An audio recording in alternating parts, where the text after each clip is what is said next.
Hi అండి, welcome to my channel Lakshmi Ramana recipes. ఈరోజు మనం మంచి రుచికరమైన ఒక ట్రెడిషనల్ పచ్చడిని ప్రిపేర్ చేసేసుకుందామండి.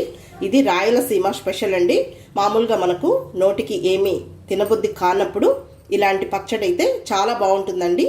వేడి వేడి అన్నంలో కొంచెం నెయ్యి వేసుకొని తింటే సూపర్గా ఉంటుందండి. ఇది పాతకాలం పచ్చడి, అదే కందిబేడల పచ్చడి అండి. చాలా అంటే చాలా బాగుంటుంది. మామూలుగా పల్లెటూర్లలో పథ్యం అలా పెట్టినప్పుడు కూడా పెద్దవాళ్ళు ఈ కందిబేడల పచ్చడిని చేసి ఇచ్చేవాళ్ళండి. చాలా టేస్టీగా ఉంటుంది. కాబట్టి ఈరోజు మనం ఈ కందిబేడల పచ్చడిని ఎలా ప్రిపేర్ చేసుకోవాలో, కావలసిన పదార్థాలు, తయారీ విధానం ఒకసారి చూద్దామండి. ఈ కందిబేడల పచ్చడిని మనం అన్నంలోనే కాకుండా వేడివేడి రాగి సంగటితో కూడా తినచ్చండి. ఎక్సలెంట్గా ఉంటుంది. కాబట్టి ఎలా తయారు చేసుకోవాలో చూసేద్దామండి. ఇక్కడ నేను కొన్ని ఇంగ్రీడియంట్స్ పెట్టాను, అవేంటివో చూద్దాము. ముందుగా ఈ కందిబేడల పచ్చడికి మరీ కందిపప్పు అనేది ఎక్కువ క్వాంటిటీలో వేయకూడదండి.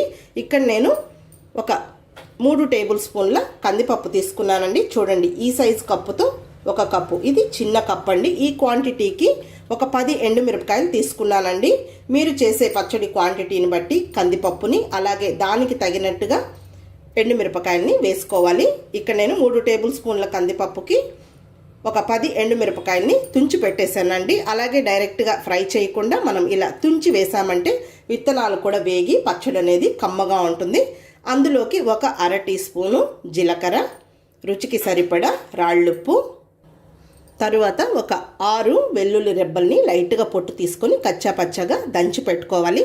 కొద్దిగా పచ్చి కరివేపాకు, అలాగే ఒక పెద్ద ఉల్లిపాయ అండి చిన్న ముక్కలుగా కట్ చేసి పెట్టుకోవాలి. ఈ పచ్చడికి పోపు లేదండి, ఇలాగే డైరెక్ట్గా తినేయడమే.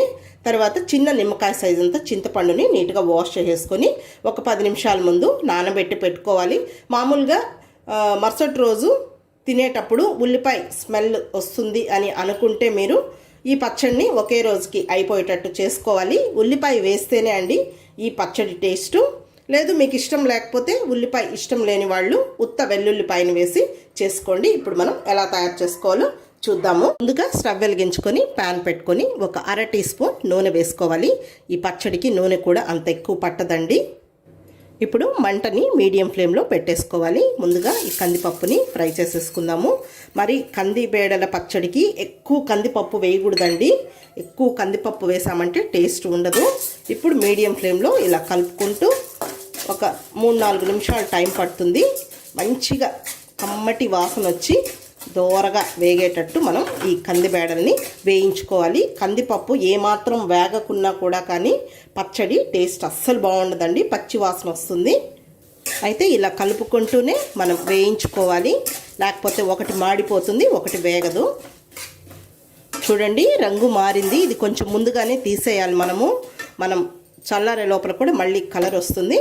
ఇప్పుడు ఈ కందిపప్పుని తీసి పక్కన పెట్టేసుకుందాము.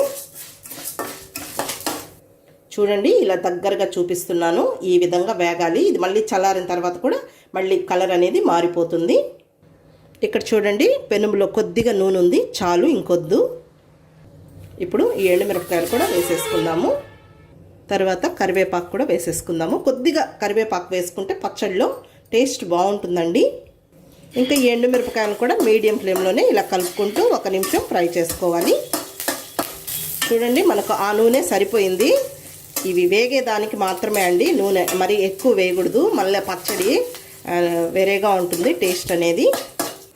ఓకే అండి, ఎండుమిరపకాయలు కూడా చూడండి వేగిపోయాయి, విత్తనాలు కూడా బాగా వేగాయి. మనకు అప్పుడే పచ్చడి బాగుంటుంది. ఇప్పుడు మనం స్టవ్ ఆఫ్ చేసేసుకుందాము. ఈ జీలకర్రని ఈ వేడి మీదే వేసేద్దాము. ఇంకా ఆ వేడికి చాలు, వేగిపోతుంది. ఇప్పుడు ఈ ఎండుమిరపకాయల్ని చల్లారనిద్దాము.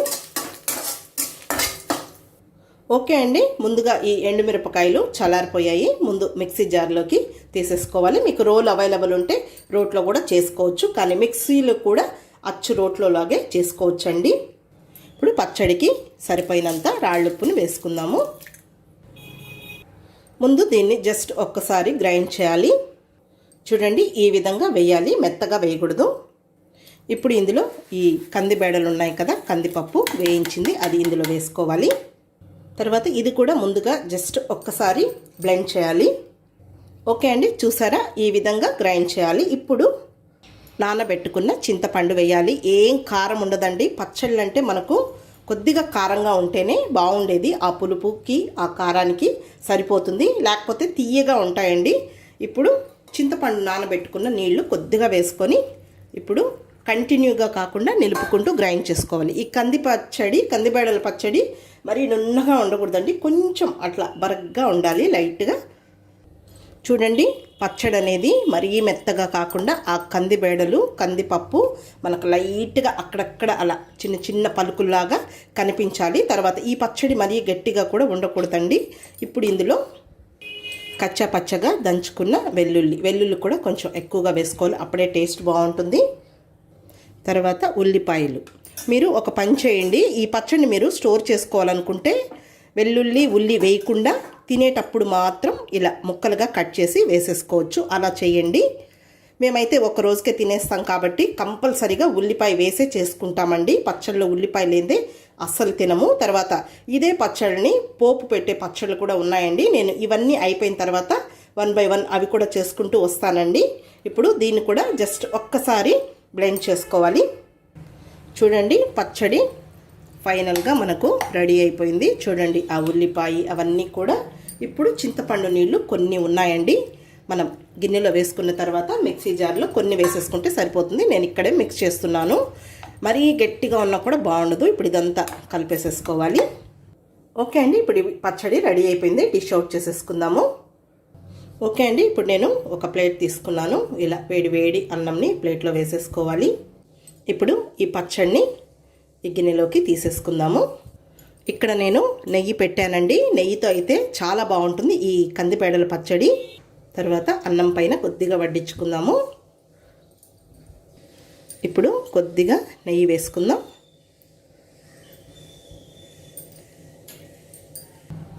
ఓకే అండి, ఈ కందిబేడల పచ్చడిని మీరందరూ కూడా తప్పకుండా ట్రై చేయండి. అందరికీ కూడా 100% బాగా నచ్చుతుంది. మళ్ళీ నాకు ఎలా ఉందో కామెంట్ చేయండి. ఈ వీడియో మీకు నచ్చినట్లయితే నా యూట్యూబ్ ఛానల్ లక్ష్మీ రమణ రెసిపీస్ని కొత్తగా చూస్తున్న వారైతే నా ఛానల్ని తప్పకుండా సబ్స్క్రైబ్ చేసుకోండి. ఇది మీరు ఇడ్లీలో కూడా ఒకసారి టేస్ట్ చూడండి, ఎక్సలెంట్గా ఉంటుంది ఈ పచ్చడి. ఇంకొక మంచి వంటతో మళ్ళీ కలుద్దాం. నమస్తే అండి.